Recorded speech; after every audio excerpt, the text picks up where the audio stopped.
मैं सुधीर स्वागत करता हूं आप सभी का आपके अपने चैनल स्कोर मैक्स पर। और आज हम डिस्कस करने वाले हैं आपकी MCO 3 की unit 18 interpretation of statistical data. तो आज की वीडियो में हम किन किन टॉपिक्स को कवर करेंगे उनको देख लेते हैं। तो सबसे पहला हम टॉपिक कवर करेंगे कि मीनिंग ऑफ इंटरप्रिटेशन, इसका मीनिंग क्या होता है, हम इंटरप्रिटेशन क्यों करते हैं, इसकी रिक्वायरमेंट क्या होती है या इसकी क्या ज़रूरत है, इसको करते टाइम हमें किन किन प्रिकॉशंस का ध्यान रखना होता है। इसके बाद हम देखेंगे कि concluding remarks on interpretations, conclusion और जनरलाइजेशन में क्या डिफरेंस होता है, मेथड्स ऑफ जनरलाइजेशन के बारे में बात करेंगे। इसके अंदर दो मेथड होते हैं आपके, एक होता है आपका लॉजिकल मेथड, सेकंड होता है आपका स्टैटिकल मेथड्स और आपकी स्टैटिकल फैलेसीज। तो इन सभी टॉपिक्स को आज की वीडियो में हम कवर करेंगे।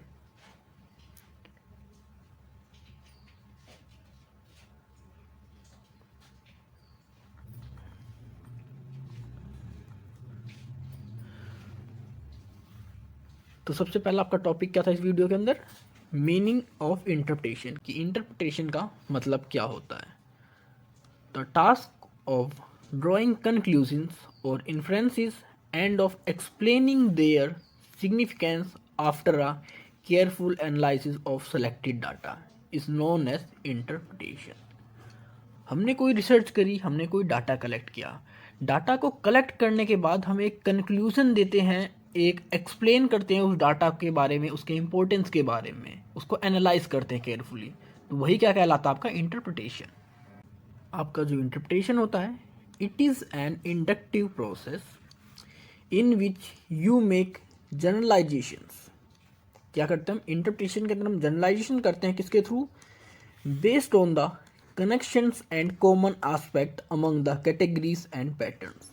तो हम जो भी डाटा कलेक्ट करते हैं उसके अंदर हम कॉमन कैटेगरीज को देखते हैं, उनके पैटर्न्स को देखते हैं, और उन सभी के बीच में कोई कनेक्शंस होते हैं, उन कनेक्शंस को देखकर उनके बिहाफ पर उस डाटा का जनरलाइजेशन करते हैं। Scientific interpretations seeks relationship between the data of a study. अगर हम साइंटिफिक इंटरप्रिटेशन की बात कर रहे हैं तो उसमें क्या सा रिलेशनशिप होता है, data of the study and the between the study finding and other scientific knowledge. तो हमारे पास जो भी साइंटिफिक नॉलेज है उस नॉलेज का और हमारे पास जो भी हमने स्टडी करी उसके डाटा का आपस में लिंक होता है, तो वही कहलाता है आपका इंटरप्रिटेशन। इसके बाद हम देखेंगे कि why is it important, why interpretation, हम इंटरप्रिटेशन करते क्यों, इसकी रिक्वायरमेंट क्या है। A researcher statistician is expected not to collect and analyze the data but also the interpret the result of his or finding। आपने कोई डाटा कलेक्ट किया, हो सकता है आपने कोई डाटा कलेक्ट करा, आपने कोई रिसर्च करी, लेकिन अगर आप उस डाटा को पब्लिश ना करें या फिर आपने जो भी रिसर्च करी उसके बारे में जो भी नेशन को ना बताएं या उस रिसर्च को बाहर, उसके आपके एक्सपेरिमेंट को, आपकी डिस्कवरी को सभी के सामने अवेयर ना करें, तो उस कंडीशन में उसका फ़ायदा क्या है, उसका कोई फ़ायदा नहीं हो जाएगा। जब तक आप उस चीज़ को पब्लिश नहीं करते, अपनी रिसर्च को पब्लिक के सामने लेके नहीं आते, आपने जिन चीज़ों को ढूंढा है उनसे पब्लिक को अवेयर नहीं करवाते, तो कह सकते हैं इंटरप्रिटेशन इसलिए करी जाती है कि हम जो भी डाटा कलेक्ट करते हैं, हो सकता है हमने कोई नई चीज़ फाइंड करी हो, हमने नई डिस्कवरी करी है, अपने डाटा के थ्रू, अपने रिसर्च के थ्रू या अपने कह सकते हैं एक्सपेरिमेंट के थ्रू, तो उस चीज़ को इंटरप्रिटेशन करना ज़रूरी होता है, जिसके थ्रू कि हमारे पास जो भी इंफॉर्मेशन आई है यूज़फुल, वो अदर पर्सनस तक पहुंच सके, जिसका आगे फर्दर यूज़ किया जा सके। Interpretation is not a mechanical process. तो इंटरप्रिटेशन क्या हमारी मैकेनिकल प्रोसेस नहीं है। It calls for a critical examination of the result of one analysis in the light of the all limitations of data gathering. क्या होता है कि ये नहीं है कि इंटरप्रिटेशन कोई मैकेनिकल प्रोसेस है, इसके अंदर हम डाटा को कलेक्ट करते हैं, उसको क्रिटिकल एग्जामिन करते हैं, उसके रिजल्ट को चेक करते हैं, उसकी लिमिटेशंस की डाटा को भी चेक करते हैं। मतलब इंटरप्रिटेशन के अंदर हम क्या करते हैं, डाटा को कलेक्ट करेंगे, उसकी लिमिटेशंस को देखेंगे, फिर उसके एक एक पॉइंट को क्रिटिकल एग्जामिन करते हैं, तो वो होता है आपका इंटरप्रिटेशन। शॉर्ट में हमने देखा कि हम इंटरप्रिटेशन करते क्यों हैं। एक तरह से हमने जो भी डाटा कलेक्ट किया है, जो भी हमारी नई डिस्कवरी हुई है, जो हमने नई चीज़ें फाइंड करी है, उन चीज़ को सोसाइटी से अवेयर कराने के लिए या सोसाइटी को उन चीज़ों से अवेयर कराने के लिए हम उस चीज़ को इंटरप्रेट करते हैं, जिसके लिए बाद में उसका यूज़ किया जा सके। अब नेक्स्ट है इसेंशियल फॉर इंटरप्रेशन, कि इंटरप्रेशन के लिए क्या क्या चीज़ें ज़रूरी हैं। क्या है इसेंशियल? तो इसेंशियल के अंदर सबसे पहला रिक्वायरमेंट क्या होती है कि ऑल डाटा आर होमोजीनियस। जब हम किसी चीज़ का इंटरप्रेशन कर रहे हैं तो हम कोशिश होती है, हमारा असम्पशन लेके चलते हैं कि वो जितने डाटा हैं वो एक दूसरे के होमोजीनियस हो, एक जैसे ही डाटा हो, लाइक डाटा हो, सिमिलर डाटा हो, तभी हम किसी चीज़ का इंटरप्रेशन कर सकते हैं ईजिली, एग्जैक्टली। दूसरा है द डाटा आर एडिक्वेट। जब हम डाटा कलेक्ट करते हैं या इंटरप्रेशन करते हैं तो हमारे पास क्या होता है, हमारे पास डाटा होता है वो सफिशिएंट होना चाहिए, इनकम्प्लीट ना हो, मतलब एक कंप्लीट फॉर्म में होना चाहिए डाटा हमारे पास, मतलब कंप्लीट फॉर्म ऑफ डाटा हमारे पास होनी चाहिए, उसके बाद ही हम इंटरप्रेशन कर सकते हैं। थर्ड है द डाटा आर सूटेबल। अब हमें जो भी इंटरप्रेशन करनी है उसके लिए हमारे पास डाटा सूटेबल होना चाहिए, उसी हिसाब से हमें उसी सीक्वेंस में उस डाटा का अरेंज होना चाहिए जिस सीक्वेंस में हमें उसकी रिक्वायरमेंट होती है। फोर्थ आपका the data are properly classified and tabulated. अब हमने जो भी डाटा कलेक्ट कर रखा है वो कैसा होना चाहिए, क्लासिफाइड होना चाहिए और टैबुलेटेड होना चाहिए, मतलब उसका जो क्लासिफिकेशन होना चाहिए, टैबुलेशन होना चाहिए, उसका सेपरेशन होना चाहिए, अलग अलग कैटेगरीज में डिवाइड होना चाहिए, वो सब कुछ आपके पास पहले से ही अवेलेबल होना चाहिए उसके इंटरप्रिटेशन से पहले। जब हमारे पास उनकी क्लासिफिकेशन अलग रहेगी, अलग रोज अलग कॉलम्स के अंदर उनको प्लेस दिया गया हुआ, उसी हिसाब से हम उस डाटा को ईजिली इंटरप्रेट कर पाएंगे। फिफ्थ होता है the data are scientifically analysed. अब हमारे पास जो भी डाटा है उस डाटा को हमने साइंटिफिकली एनालाइज कर लिया हो, चेक कर लिया हो कि इसके अंदर कोई बायसनेस या कह सकते हैं कोई फेक डाटा तो नहीं है। तो यहाँ पर हम क्या बात करते हैं, ट्रथनेस की बात करते हैं, कि हमारे पास जो भी डाटा है वो एकदम सही हो और सच्चा डाटा हो, मतलब उसके पीछे कोई ना कोई क्या हो। अगर कोई भी हम बात करते हैं साइंस के अंदर, उसके पीछे क्या होता है, कोई ना कोई फैक्ट होता है, तो उन्हें हमें यहाँ पर उन सारे फैक्ट्स को चेक करना होता है कि हाँ वो डाटा करेक्ट है या नहीं है, उसको कलेक्ट करते टाइम केयरफुलनेस से काम किया गया था या नहीं किया गया था, इन सभी के बारे में। तो ये थे आपके रिक्वायरमेंट एनालाइज या कह सकते हैं इंटरप्रिटेशन करने के लिए। अब प्रिक्वेशंस इन इंटरप्रिटेशन, कि जब हम इंटरप्रिटेशन करते हैं तो उस टाइम हमें किन किन चीज़ों का ध्यान रखना होता है। इंटरप्रिटेशन के अंदर प्रिक्वेशंस के बारे में बात करी गई है। तो सबसे पहले हमारे पास रिक्वायरमेंट क्या होती है, the interpreter must be objective. जो पर्सन किसी डाटा को इंटरप्रेट कर रहा है उसका कोई ना कोई ऑब्जेक्टिव होना चाहिए, कोई ना कोई उसका कह सकते हैं गोल होना चाहिए। बिना गोल के, बिना किसी ऑब्जेक्टिव के हम किसी डाटा को इंटरप्रेट नहीं कर सकते। तो मतलब हमारा जो इंटरप्रेटर है उसको उस डाटा को इंटरप्रेट करने के पीछे कोई ना कोई ऑब्जेक्टिव होना चाहिए। नेक्स्ट है the interpreter must understand the problem in its proper perspective. जिस प्रॉब्लम के रिगार्डिंग उस डाटा को कलेक्ट किया गया है उस प्रॉब्लम को हमारा इंटरप्रेटर, मतलब वो पर्सन जो उस डाटा को इंटरप्रेट कर रहा है, वो उस प्रॉब्लम को प्रॉपर वे में समझना चाहिए। जब उस प्रॉब्लम को समझता है तभी उसके बारे में अपने इंटरप्रिटेशन दे सकता है, उसको ईजिली इंटरप्रेट कर सकता है। थर्ड है he she must appreciate the relevance of various elements of the problem.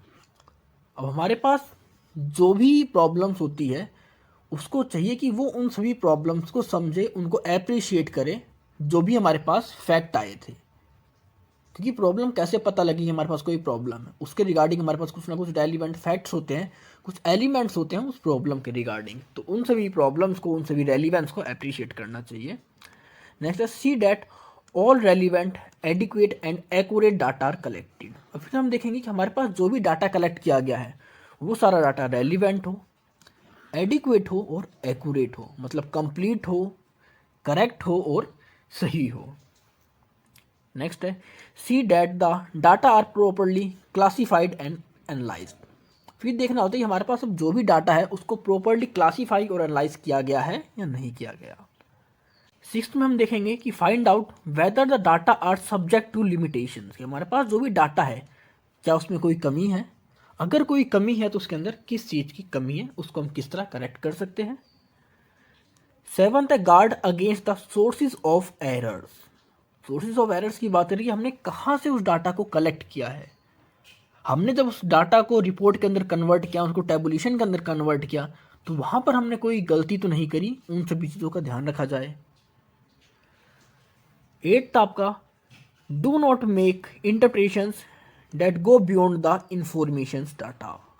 मतलब हमें सिर्फ उन्हीं चीज़ों को इंटरप्रेट करना चाहिए जो कि हमारे डाटा और इन्फॉर्मेशन के अकॉर्डिंग हो। ये नहीं हो कि हमारे डाटा और इन्फॉर्मेशन में कोई चीज़ लिमिटेड थी और हमने उस चीज़ को बहुत ज़्यादा आगे तक इंटरप्रेट कर दिया है। तो हमारा इंटरप्रिटेशन सिर्फ हमारे इन्फॉर्मेशन और डाटा के अकॉर्डिंग ही होना चाहिए। और लास्ट रिक्वायरमेंट आपकी, factual interpretation and personal interpretation should not be confused, they should be keeped apart. अब इंटरप्रिटेशन कैसे होते हैं, एक होते हैं आपके जो फैक्ट के हिसाब से होते हैं और एक होते हैं आपके पर्सनल इंटरप्रिटेशन। तो आपका पर्सनल इंटरप्रिटेशन और आपके जो फैक्चुअल इंटरप्रिटेशन होते हैं वो आपस में कभी आपस में कंबाइन नहीं होने चाहिए, उनके बीच में आपको कंफ्यूज नहीं होना चाहिए। अगर इन सभी चीज़ों को, इन प्रिकॉशंस को देखा जाए या इनका प्रॉपर यूज़ किया जाए तो हमारा जो भी इंटरप्रिटेशन होता है बहुत ही रीजनेबल और गुड कंक्लूजन के साथ हमारे सामने आएगा। अब हम देखेंगे कि कंक्लूजन एंड जनरलाइजेशंस क्या होते हैं। तो अगर हम कंक्लूजन की बात करें, कंक्लूजन के अंदर हम डायरेक्टली ऑब्जर्व कर कर किसी डाटा के बारे में, किसी रिजल्ट को वहाँ पर पब्लिश करते हैं, उसको समराइज करते हैं, एनालाइज करते हैं। लेकिन जनरलाइजेशन के अंदर क्या करते हैं, हम एक 2 या 4 पर्सन्स को देखकर उनके बिहाफ पर पूरी सोसाइटी को जनरलाइज कर देते हैं उनके बिहाफ पर। जिसको आप एग्जाम्पल से समझ सकते हैं। जैसे आपकी बुक में दे रखा है कि ग्रुप ए एवरेज वेज कितनी है 5000 and the group V is ₹6000। तो हमारे पास 2 ग्रुप थे, एक है ग्रुप ए, उसकी कितनी आपकी वेजिस है 5000 और जो ग्रुप बी है उसकी वेजिस कितनी है 6000। तो इस डाटा को आप देखकर डायरेक्टली कंक्लूड कर सकते हैं कि आपका जो बी ग्रुप है इसको बेटर वेजिस मिल रही है कंपेरेटिव टू ग्रुप ए। तो ये तो आपका कहलाता है कंक्लूजन।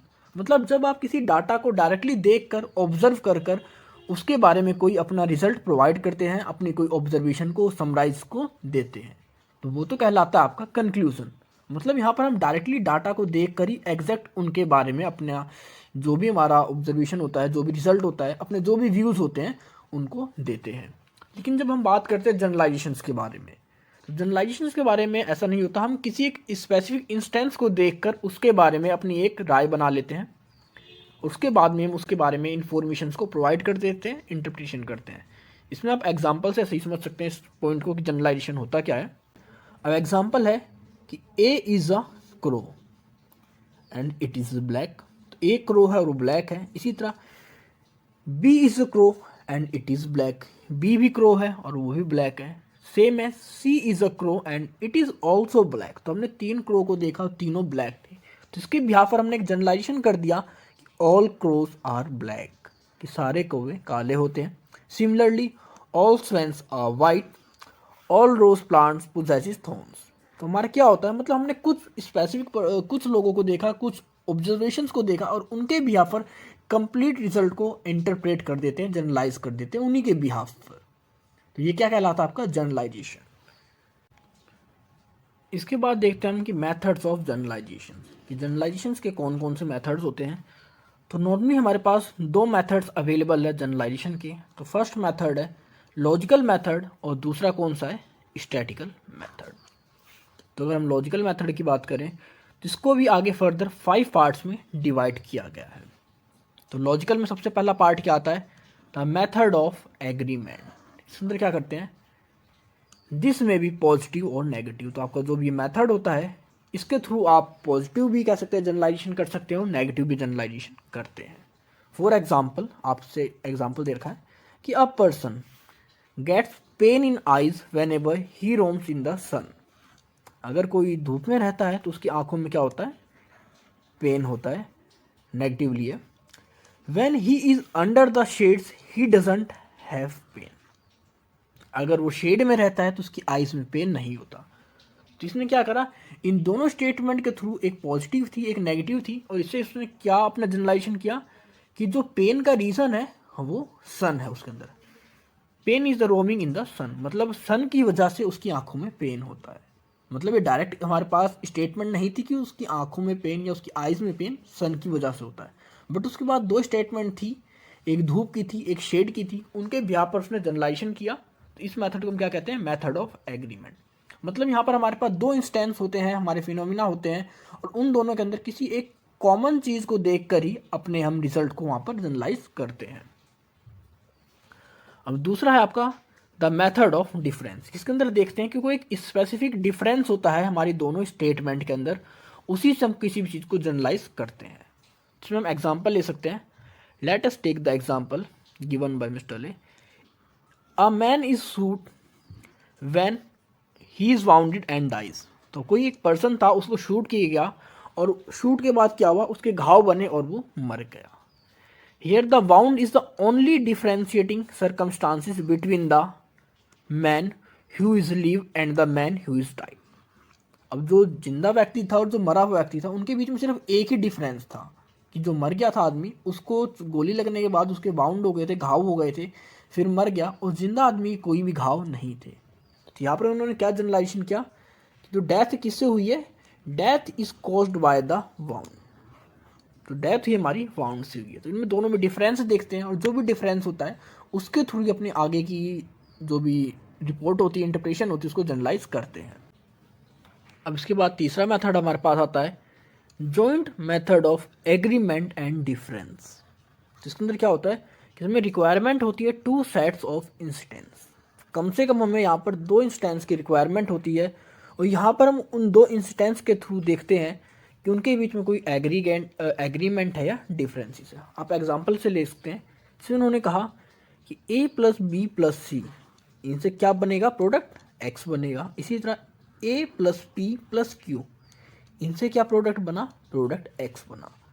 लेकिन अगर वो m प्लस n और नॉन a, इन तीनों को जोड़ते तो क्या प्रोडक्ट बनेगा, प्रोडक्ट ऑफ नॉन x, मतलब x का प्रोडक्ट नहीं बनेगा। इसी तरह अगर वो g plus h plus non A को जोड़ते हैं तो वहाँ पर भी प्रोडक्ट एक्स का नहीं बनेगा। तो उन्होंने देखा कि अगर हम ए को ऐड कर रहे हैं तो प्रोडक्ट एक्स बन रहा है, लेकिन जैसे ही हम ए को हटा दे रहे हैं वहाँ पर एक्स प्रोडक्ट नहीं बन रहा है। तो उन्होंने देखा कि अब ए और एक्स के अंदर आपस में कोई ना कोई इंटरकनेक्शन इंक्लूड है। तो ये होता है आपका joint method of agreement and difference. अब नेक्स्ट हमारे पास the method of residues. This method is based on the principle of elimination. तो किसके ऊपर बेस हमारा ये मेथड, principle of elimination. The statement of this method is that subtract from any phenomena such part as is known by the previous inductions to be effect of certain antecedents and the residue of the phenomena। इसमें आप example ले सकते हैं। जैसे उन्होंने कहा कि a loaded lorry weight 11 ton, कोई लोडेड लॉरी है, उसका वेट कितना है, 11 टन है। फिर उन्होंने कहा कि जो अगर सिर्फ हम लॉरी की बात करें तो उसका वेट कितना है, 1 टन है। हमारे पास 2 स्टेटमेंट थी लॉरी की वेट के रिगार्डिंग, एक लोडेड लॉरी और एक खाली लॉरी। तो उन्होंने क्या किया, अगर हम जो लॉरी का वेट है उस वेट को टोटल लोडेड लॉरी के वेट से माइनस कर दे तो हमारे पास किसका वेट आ जाएगा, वेट ऑफ लोड। तो हमने जनरलाइजेशन ही तो करा, एक तरह से एलिमिनेट कर कर उस लॉरी के वेट को टोटल लोडेड लॉरी के वेट से। ये क्या कहलाता है आपका, the method of residues. Last आपका the method of concomitant variation. इसके अंदर हम देखते हैं कि हमारे एक फिनोमिना का इफेक्ट दूसरे फिनोमिना के ऊपर देखने को मिलता है, क्योंकि दोनों फिनोमिना कहीं ना कहीं एक दूसरे से कनेक्टेड होते हैं। This method is quantitative in nature and need statistical techniques for measurement.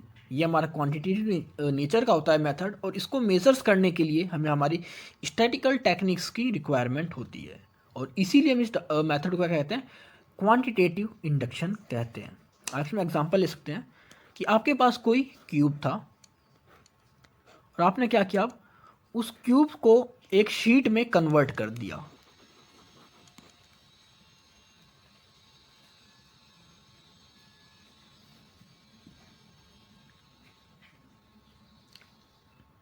जब आपने उस क्यूब को शीट में कन्वर्ट कर दिया तो उसका एरिया था वो क्या हो जाएगा, एरिया चेंज हो जाएगा। हमें पता है कि अगर हम क्यूब को, क्यूबॉइड को शीट में कन्वर्ट करेंगे तो उसका एरिया इंक्रीज होएगा एग्जैक्टली। तो वो होता है आपका कैसा मेथड, कॉन्कमिटेंट वेरिएशन, या कह सकते हैं आप क्वांटिटेटिव इंडक्शन। अब इसका जो दूसरा पार्ट था स्टैटिकल मेथड, तो स्टैटिकल मेथड का हम देख लेते हैं। कौन कौन से पार्ट है। तो सबसे पहला आपका कौन सा पार्ट आता है स्टैटिकल मेथड का, जनरलाइजेशन का, वो है कलेक्शन ऑफ डाटा, कि हम किसी डाटा को कलेक्ट कर कर उसके बारे में अपना कोई भी जनरलाइजेशन कर देते हैं। जैसे हमने यहाँ पर इलाइट ग्रुप के बारे में डाटा कलेक्ट किया था कि हमारा जो भी इलाइट ग्रुप है वो किस चीज़ में इन्वेस्टमेंट करता है, लॉन्ग टर्म फंड्स के अंदर इन्वेस्ट करता है। तो हमने क्या करा, कुछ लोगों के रिगार्डिंग डाटा को कलेक्ट किया इलाइट ग्रुप के, और हमने देखा कि वो सभी लॉन्ग टर्म इन्वेस्टमेंट करते हैं। तो हमने क्या एक कंक्लूजन निकाल दिया, क्या जनरलाइजेशन कर दिया कि जो हमारा इलाइट ग्रुप है, जो रॉयल ग्रुप है सोसाइटी का, वो लॉन्ग टर्म फंड्स के अंदर ही इन्वेस्टमेंट करता है। दूसरा है presentation of data, the data collected to be processed and classification tabulation and then be presented in a clear manner. This was discussed in unit 6 and 7। तो हमने 6 और 7 में देखा था किस तरह हम किसी डाटा को प्रेजेंट कर रहे हैं, उसके हिसाब से उसका जनरलाइजेशन करते थे। हम पाई चार्ट की बात करें, हिस्टोग्राम की बात करें, पॉलीगन की बात करें, तो वो सभी पार्ट किस में आ जाएंगे, आपके स्टैटिकल मेथड के अंदर आ जाएंगे, प्रेजेंटेशन ऑफ डाटा में। इसके बाद हम देखते हैं एनालिसिस ऑफ डाटा, कि हमने जो भी डाटा कलेक्ट कर लिया था उसके बाद हम उसको एनालाइज करने की बात करते हैं। और किसकी हेल्प से एनालाइज करेंगे, हमारे पास जो भी स्टैटिकल टूल्स अवेलेबल होते हैं, हमारे पास जो भी सेंट्रल टेंडेंसी होती हैं, उनका यूज़ कर कर हम उस डाटा को एनालाइज करते हैं और उसके बाद ही कोई ना कोई जनरलाइजेशन निकालते हैं, उसके बारे में अपना कोई एक रिजल्ट देते हैं। तो वो होता है एनालिसिस ऑफ डाटा, मतलब डाटा को एनालाइज करने के बाद उसके बारे में अपने जनरलाइजेशन को देना। और लास्ट का पार्ट होता है इंटरप्रिटेशन ऑफ डाटा, कि मतलब जब अपने डाटा को हम इंटरप्रेट कर रहे हैं, पब्लिश कर रहे हैं, तो वहाँ पर उनके वहाँ पर फिगर्स के थ्रू अपने डाटा को कह सकते हैं, फिगर्स है हमारे पास टेबल्स हैं, हमारे पास फैक्ट्स हैं, हमारे पास ड्राइंग इन्फ्रेंसेस हैं, कंक्लूजन्स हैं। तो उन सभी के बेस पर, उन सभी के बिहाफ पर किसी चीज़ को जर्नलाइज करना, तो वो होता है इंटरप्रिटेशन ऑफ डाटा। तो ये पार्ट थे आपके जनरलाइजेशंस के। अब हम बात करेंगे स्टैटिकल फैलोसीज़ के बारे में, स्टैटिकल फैलोसीज़ के बारे में, कि जब हम अपने इंटरप्रिटेशन करते हैं अपने डाटा को, तो वहाँ पर कई बार देखा जाता है जो हमारी जो स्टैटिक्स होती हैं वो गलत इंटरप्रेट हो जाती है। उसके रीज़न क्या होते हैं उनके बारे में बात करते हैं। तो सबसे पहला क्या होता है, बायस। वेदर इट इज़ कॉन्शियस और unconscious, it is very common in statistical work. Statistical work के अंदर बहुत ज़्यादा देखा जाता है कि बायसनेस के बिहाफ पर किसी डाटा को रिप्रेजेंट किया जाता है। एग्जाम्पल ले सकते हैं कि a businessman may use statistics to prove the superiority of their firm. अब कोई बिजनेसमैन अपनी कंपनी को सुपीरियर दिखाने के लिए क्या करता है, वो दूसरी कंपनी के साथ अपने प्रॉफिट को शेयर करता है, उसके साथ अपने कंपेयर करता है, बोलता है कि मेरी कंपनी का जो प्रॉफिट है वो 1 लाख है और जबकि दूसरी कंपनी का प्रॉफिट है वो 80,000 है। तो इसके हिसाब से कहता है कि अगर मैंने 1 लाख अर्न करा है तो मेरी कंपनी ज़्यादा सुपीरियर है, ज़्यादा बेस्ट है। लेकिन इसने यहाँ पर क्या किया, बायसनेस करी है। इसने ये नहीं दिखाया कि उन्होंने कितना इन्वेस्ट किया, कंपनी का साइज़ क्या है, इन्होंने सेल्स कितनी करी, इसने सिर्फ प्रॉफिट की बात करी। अब हो सकता है हम बात कर रहे हो कि जिसने 80,000 अर्न किया हो, इसने सिर्फ 40,000 का इन्वेस्टमेंट किया हो। तो 40 पे अगर इसने 80 अर्न किया है तो अलग बात है, और हो सकता है इसने 80,000 का इन्वेस्टमेंट कर कर 1 लाख को अर्न किया हो। तो उस कंडीशन में जो कंपनी बी थी वो ज़्यादा अच्छी थी, सुपीरियर थी। लेकिन हमारे पास जो भी इसका बिजनेसमैन था, जिसका ऑनर था, उसने बायसनेस के बिहाफ पर गलत डाटा को प्रेजेंट कर कर अपने आप को सुपीरियर दिखाया। उसके बाद ये हमारी जो अनकॉन्शियस बायसनेस होती है, क्योंकि हमारी जो भी डाटा होते हैं, जो भी हमारी सैंपल्स को कलेक्ट करते हैं, उनको कहीं ना कहीं फीड करने वाला हमारा ह्यूमन रिसोर्स ही होता है। और ह्यूमन रिसोर्स के पास एक होती है कि कई बार वो डाटास को, आइडियाज़ को गलत जज कर लेता है, उनको गलत फीड कर देता है। तो वो भी आपकी कहीं ना कहीं बायसनेस के बिहाफ पर उसके ऑन एक्सपीरियंस के हिसाब से होता है। अब अगर आप समझ सकते हैं कि हमारे पास 2 शॉप है, एक शॉप ए है, एक शॉप बी है। अगर आप दोनों सेम ही कॉम्पिटिटर हैं, अगर आप ए से पूछोगे बी के बारे में, तो कभी भी बी के बारे में अच्छी चीज़ें आपको नहीं बताएगा, बोलेगा कि प्रोडक्ट ख़राब है, उसकी क्वालिटी अच्छी है, महंगे देता है, ये सब कुछ। तो कहीं ना कहीं उनके जो पर्सनल बायसनेस होती हैं वो भी देखने को मिलते हैं हमें इस चीज़ के अंदर। अब दूसरा होता है इनकंसिस्टेंसी इन डेफिनेशन, कि आपकी जो डेफिनेशंस आप यूज़ करते हैं किसी भी डाटा को कलेक्ट करने के लिए, इंटरप्रेट करने के लिए, कई बार आप उस डेफिनेशन को भी करेक्ट नहीं करते, वहाँ पर सही मायने में सामने नहीं रखते, उसको क्लियर ही नहीं करते कि उसके अंदर किस किस चीज़ को इंक्लूड किया जाएगा। अब इस चीज़ में इन्होंने क्वेश्चन दे रखा है कि when the working capital of 2 firms is compared, yet not working capital of one most of the compare with the only working capital of the other hand not with the gross capital। अब working capital हमारे पास कई तरीके की होती है, net होती है, gross होती है, ओनली होती है। आपने कहा कि हम सिर्फ वर्किंग कैपिटल को इंक्लूड कर रहे हैं, लेकिन आपने ये तो एग्जैक्ट नहीं बताया कि आप किस तरह की वर्किंग कैपिटल को यूज़ कर रहे हैं। तो आपकी जो डेफिनेशंस होती हैं वो भी कई बार कंप्लीट नहीं होती, जिसके हिसाब से आपका जो इंटरप्रिटेशन होता है वो सही नहीं हो पाता। नेक्स्ट होता है इनएप्रोप्रिएट कंपैरिजन, कि हम कंपैरिजन कर रहे हैं वो एक दूसरे के मुकाबले सेम नहीं है, इनएप्रोप्रिएट है। इसमें आप एग्जांपल ले सकते हैं कि for example the cost of living index of Bangalore is 150 with the base year 1999। तो इसने किसको बेस ईयर लिया है 1999 को। And that of Hyderabad is 155 with the base year of 1995। Therefore Hyderabad is a costlier city than Bangalore city. तो इन्होंने क्या किया, इस डाटा के हिसाब से क्या कहा कि जो हैदराबाद है वो कोस्टलर है, महंगी सिटी है कंपैरिजन टू बेंगलोर। लेकिन इन्होंने ये नहीं देखा कि इन्होंने बेस ईयर अलग अलग लिया था। तो कई बार हमारा जो कंपैरिजन होता है वो इनअप्रोप्रिएट होता है, गलत होता है, उनके जो टर्म्स होते हैं वो हम गलत चूज़ कर लेते हैं। कई बार हम देखते हैं कि फॉल्टी जनरलाइजेशन से हमारे जनरलाइजेशन होते हैं, हम गलत जनरलाइजेशन कर देते हैं, जिसकी वजह से हमारा जो डाटा होता है गलत इंटरप्रेट हो जाता है। For example, if a foreigner come to Delhi and his purse was stolen by a pickpocket and he comment that there is no safety and security for the foreigners in India. अब कोई अगर foreigners आता है India के अंदर और उसका कोई बैग मार लेता है, उसका कोई पर्स चोरी कर लेता है, तो क्या कहेगा कि इंडिया के अंदर फॉरेनर्स की सिक्योरिटी और सेफ्टी के लिए कुछ भी नहीं है। लेकिन ये हमारे पास एक फॉल्स जनरलाइजेशन है, क्योंकि ऐसा नहीं, क्योंकि हमारी कंट्री में साल में लाखों करोड़ों फॉरेनर्स आते हैं और किसी के साथ ऐसा नहीं होता। लेकिन अगर किसी के साथ ऐसा और हमने उसी से कोई क्वेश्चन पूछा था, उसी से डाटा को कलेक्ट किया है, तो वहाँ पर हम एक फॉल्ट जनरलाइजेशन को क्रिएट कर देंगे।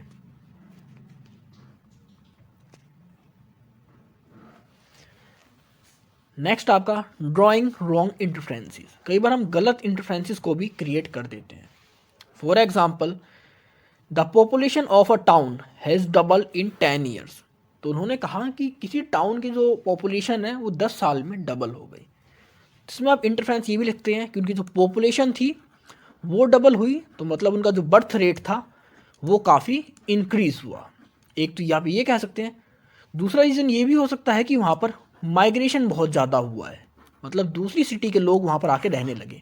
अब अगर आप ये सोचें कि वहाँ पर बर्थ रेट एकदम से ज़्यादा बढ़ा है, तो आप दूसरे फैक्टर को वहाँ पर रॉन्ग इंटरफ्रेंस कर रहे हैं, रॉन्ग ड्रॉ कर रहे हैं, क्योंकि वहाँ पर जो पॉपुलेशन बढ़ी थी वो किसकी वजह से बढ़ी थी, माइग्रेशन की वजह से बढ़ी थी।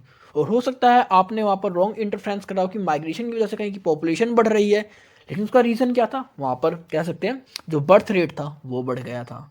तो हमें ये भी देखना होता है कि हम जो भी ड्राइंग कर रहे हैं, इंटरफ्रेंसेस कर रहे हैं, वो सही करें। नेक्स्ट आपका miss use of statistical tools. हमारे पास जो भी स्टैटिकल टूल्स होते हैं उनको कई बार हम गलत यूज़ कर लेते हैं, मिस यूज़ कर लेते हैं। For example, in a factory the wages may range between ₹1000 to 1500 in a month and the manager gets ₹20,000 in a month. तो अगर उसके वर्कर्स की बात करें तो उनकी वर्कर्स की जो सैलरी थी 1000 से 1500 के बीच थी, उनका रेंज था, ये था। और अगर मैनेजर्स की सैलरी की बात करें तो 20,000 पर मंथ थी। तो यहाँ पर उन्होंने क्या रिपोर्ट दिखाई कि हमारी कंपनी के अंदर जो एम्प्लॉयज़ की सैलरी है उसकी रेंज कितनी है, 1000 से 20,000 तक हमारी सैलरी की रेंज है। तो एक तरह से गलत इंटरप्रिटेशन है, मिस यूज़ कर रहे हैं वो अपने स्टैटिकल टूल्स का, क्योंकि 1000 जो थी वो हमारे वर्कर्स की थी और जो 20,000 थी हमारे मैनेजर्स की थी।